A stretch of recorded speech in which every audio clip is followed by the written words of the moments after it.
Welcome to my channel, and thank you so much for watching my videos, and thank you for subscribing. If you haven't subscribed, please go ahead and subscribe to my channel. Today I have a friend of mine that is joining me in this video. I'm Hanna. I'm Berry's friend, and today we're gonna be talking about parenting in America. We're gonna be talking about the advantage, the disadvantage, the good, and everything. Whatever we're gonna talk, it's gonna be few parts. So today it's gonna be part 1. Okay, yeah. So Hanna, what are I know you are a mom. Yeah, I'm a stay-at-home mom in America. Yes, I know some people always ask me, why are you a stay-at-home mom in America? But sometimes you can't afford the daycare, so you have to choose. Right. You choose a family, or you choose a career. So I chose to have a family and stay at home for a few years to raise my kids. That's why I'm a stay-at-home mom of 4 kids. That's amazing. Yeah. But you help each other with your husband, right? Yes, we help each other. When he's at home, he watches the kids, and also he takes care of everything when I'm at home with them, because they're still young. My firstborn is 6 years old. They're twins, and the middle one is 4 years old, and the little one is 2 years old. Yeah. So Hanna, your husband is American, and you know, raising kids, you know, as an African, the way you were brought up and the way he was brought up are totally different, you know. So how can you, you know, what are the challenges or the differences? Yeah, my husband is American, so of course it's very different. But you have to adjust and know this is 2021. Right. So some stuff that worked in Kenya doesn't work here. So you have to adjust and know, like, you are learning too as you raise your kids, because you can't just apply how you were raised as a Kenyan person and you apply it to your kids 100%. So there is some adjustment you have to do, and you have to, but of course you have to bring your culture and teach your kids. But you also have to balance, to know how to balance. So you do that the same too. I do that the same too, you know, with my kids. But you know, for me, I'm a single mom, so I make all the decisions, you know. But for you, having like an American husband, sometimes you'll be like, the way you want to like discipline your kids is not the way he want to. Or do you guys kind of work it out together, and do you agree on ways to do it? Or? Let me tell you, he's American, but he's like African, the way we discipline kids. Right. But we try like to discipline each kid. You know, you can't like discipline kid the same way. Yeah. So you have to see what works for each kid. Some kids, when you take stuff from them, that will work. Right. But some kids, when you like put them in the timeout, that will work for other kids. Right. So it's a learning process, and also like spanking, like some kid, it works for some kids. Yeah. But in this generation, you have like to balance and also not be too hard on the kids. Right. Yeah. Me too. I figured, you know, when I'm raising my kids, I figured it's good to you know, consider even the child's feelings. You don't want to hurt their feelings, because you wanna be too tough on them and hurt their feelings. And this is not the way we were brought up, because our parents, they did not. I wouldn't say they did not care about our feelings, but I guess that wasn't so important. It was one way. They used to discipline us where you like be afraid of them. Yeah. And some stuff usually happen, and the kids won't be able to share with you because they're scared of it. They're scared. So how I raise my kids, they give me respect, but they're not scared of me. Yeah, they can communicate. They can communicate. Like my daughter tells me everything. Everything she shares with me, like that's something you don't want to install your kids, the fear. Right. You have to balance. I'm still learning. We are all learning. Yeah. Yeah, you know, like for me when I was growing up, my dad was really, really tough, you know, and even to request something from him, we kind of had to like practice. Oh my God, yeah, you have to practice. I need a book. I need a book. I'm going to my dad. And seriously, it was crazy because even to request for a book or anything, you kind of had to practice. How am I going to say it? And you go back, you step back, because he has put so much fear. Like when dad comes, Simba, everybody be quiet. I'm here. I'm the father. I know. Yeah. So what are the best things about raising kids in America for you, as per how you were raised back home? In what aspect? Like education? Like the advantage, schools. Here it's like the schools are free, right? But they still have like private school, but the free school are as good as those private schools. Yeah. And also you have so much help with the and also the way they you know, with the schools here, they don't expect too much on a child. Like if they don't get anything at school, they're not, you know, they're not labeled as as stupid, or they don't, you know, like kids are given opportunities. They are good at this, you know, the teacher will, you know, the teacher will figure out, oh, this kid is good at this or this. The way their weaknesses and their strengths. I would say back in the days, maybe nowadays nowadays I've seen things have changed. Yeah. It's like back days people didn't understand like many disorders or even like disabilities, but now I think people are educating themselves, and it's and I'm so happy because in this world nobody is perfect, so we can't concentrate with what's wrong with somebody. Sometimes you have to see what's good with your kids. You don't just say, oh, my kid doesn't get this. You have to turn it to what's good with my kid. What do they like? And they don't have to all of them go to Harvard, you know, because people go to Harvard, you know. They can do something else better. Of course. That's what I tell my kids too. I tell my son, I remind him, I say, you know what, even if you try all you can, but even if you cannot get to that level, there's so many opportunities. Look at what you like most. Sometimes my son will tell me, really nice. I want to be a YouTuber. And I'm like, okay, fine. Because I know YouTubers, they make money. So I don't discourage him. I'm like, you have to be a lawyer, like the way our parents did. I tell him, okay, fine. Is that what you like? Would you like me to help you in anything?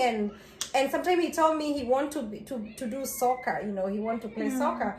And as a parent, I want to enroll him now in those soccer programs or whatever he's good at. Those ones helps a lot when they're young.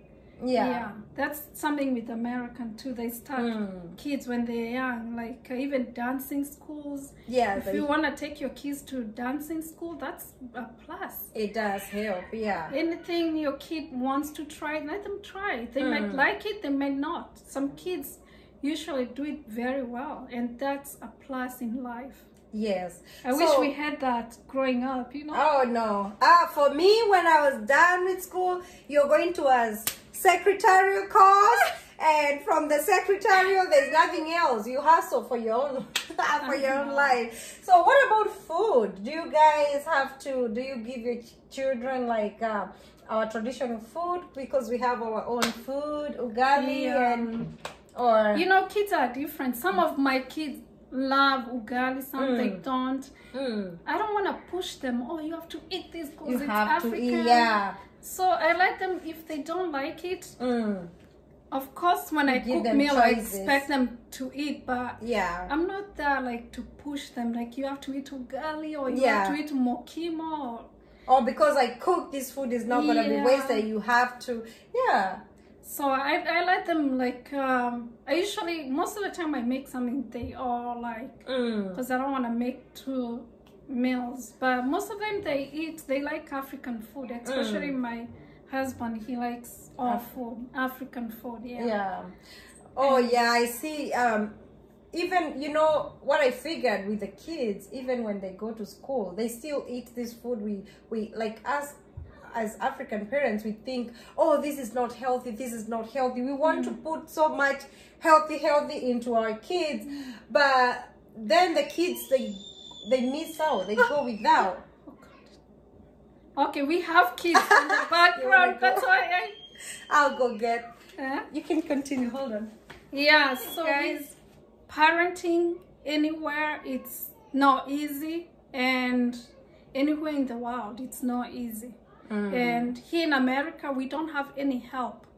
Like right now, we don't have our parents here. Right. So you wake up, you clean your house. Your family, your family members. You don't have anybody's here, so it's all in your kids. And to hire a nanny is expensive too. To hire a nanny, it's very expensive. Yeah.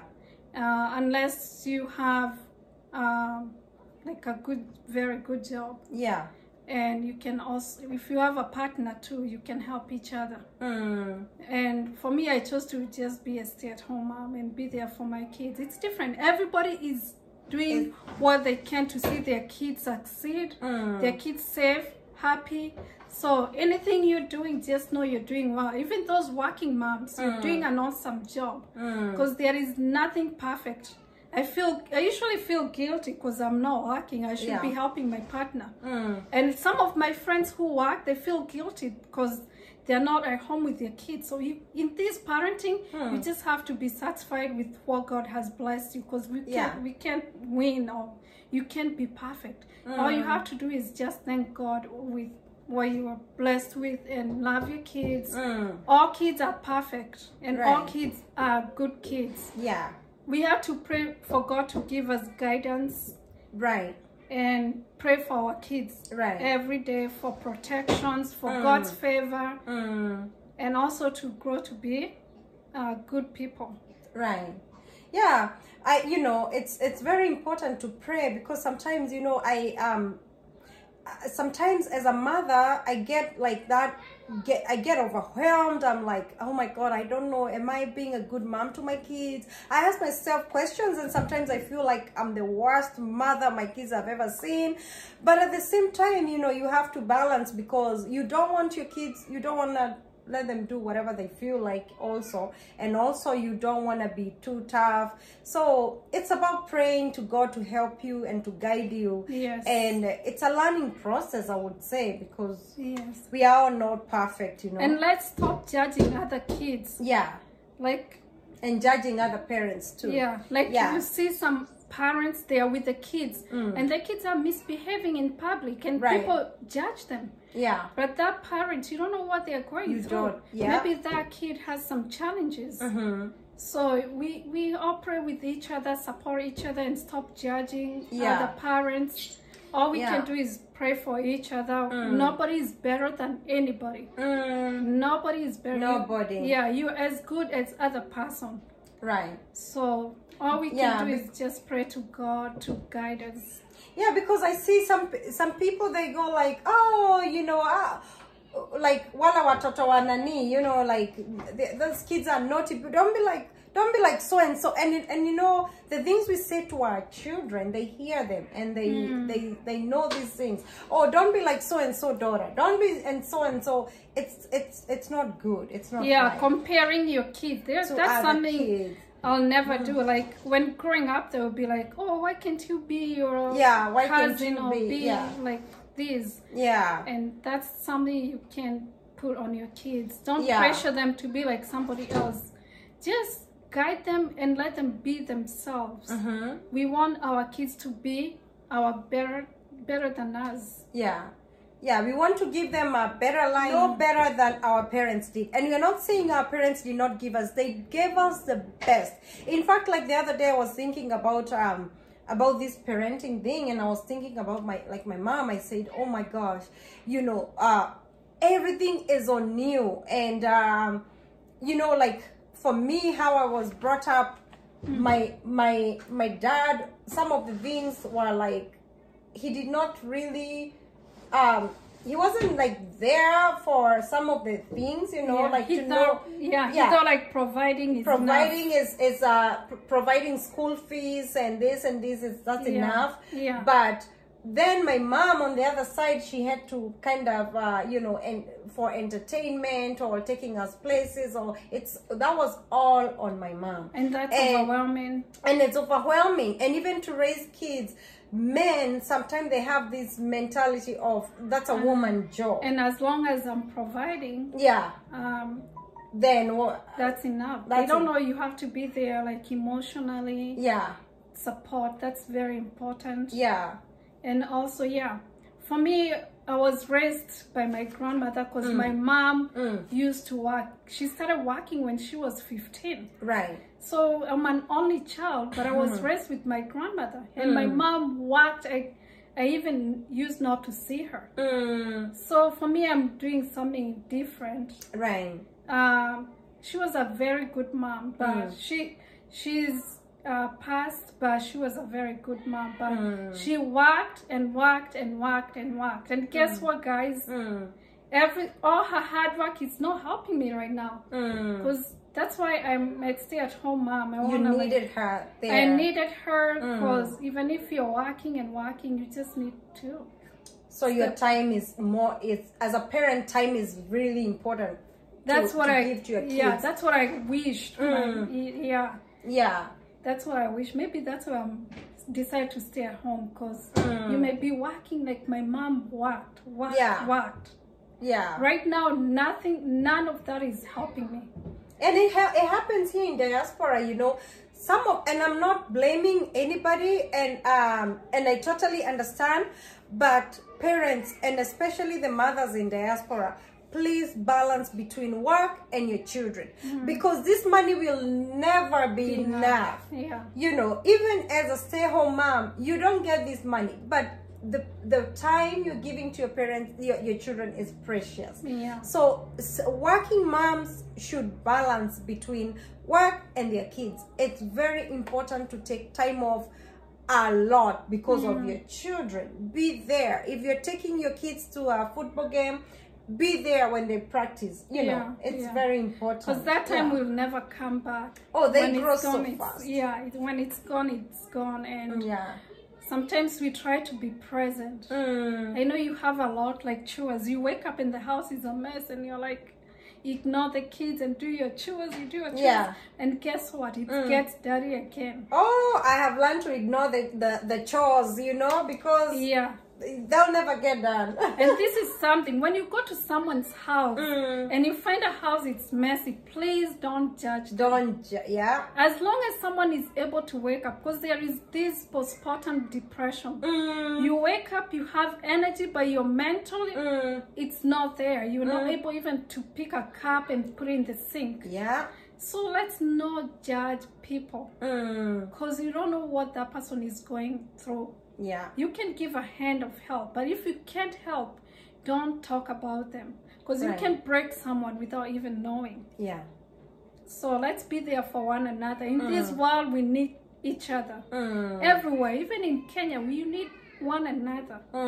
Like us growing up, I used to go to my grandparents' place, go everywhere, but right now, nowadays it have changed. Even in Kenya, sometimes you find you don't have anybody to help you with the kids.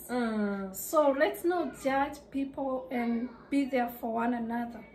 I also find it important, like as a mom, sometimes if summer come and I don't have the money, I can't afford it. If you can afford it, you can open your heart and offer to pay for Darren. And because sometimes as parents we don't have the money. Some parents don't have the money for these things. Like now here they have summer camps and everything, but if you as a parent, you can afford it for your one child that is a good friend with another child, don't let your child go alone. Let them enjoy this moment. Help out, you know, like you can help out to pay for the other, you know, for the other child. And you never know, next time the other one will help you. Will help you too. Because this money will never be enough, because you may have even that million in the bank. And if you're not helping someone else, it's like it's not helping anybody. So it's good to help each other. That's a very good point. Yeah. Also and I would say here in the parents in diaspora, especially, it's good for your children to have that, to build that friendship. Even if you're moving from one location to the other, it's good for you to help out your kids to keep those friends. Like, they are raised together, they've grown together. Like now, me and Shiro, I would love my kids to grow around Shiro's kids, so that they can have this childhood friendship. And you know, even when they grow up, they can always, you know, they can always say, oh, we grew up together, just like us. Yeah. Like my neighborhood, all kids know each other. They usually play, you know, of course they won't get along 100%, but try not to take things like very personal, because you know, we are all not perfect, and we are not each other. But also we have to also we have to know some of the kids, and I'm not saying the parents are bad or the kids are bad, but there are some, I can say, influence.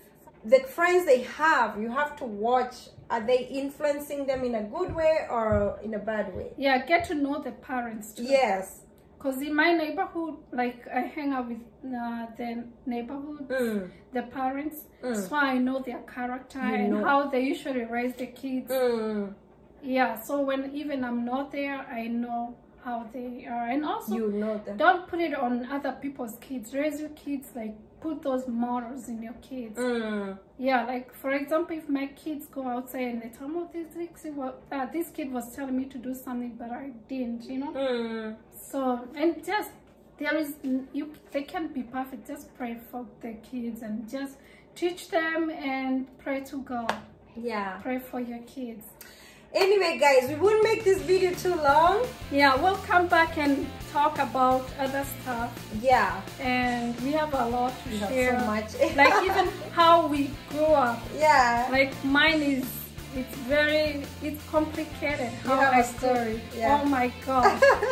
Mine was so complicated. Yeah. So we have a lot to talk about. And thank you for watching. Subscribe to this video. Subscribe. She's a very, very good lady. Aww. She's a people person. She loves everybody. So let's support her and watch her videos. Yeah. And you never know, she'll come, and when she comes to visit home, I know she'll meet many people there. That's a 5-star review right there, guys. All right. Take care. God bless you. Bye. Peace.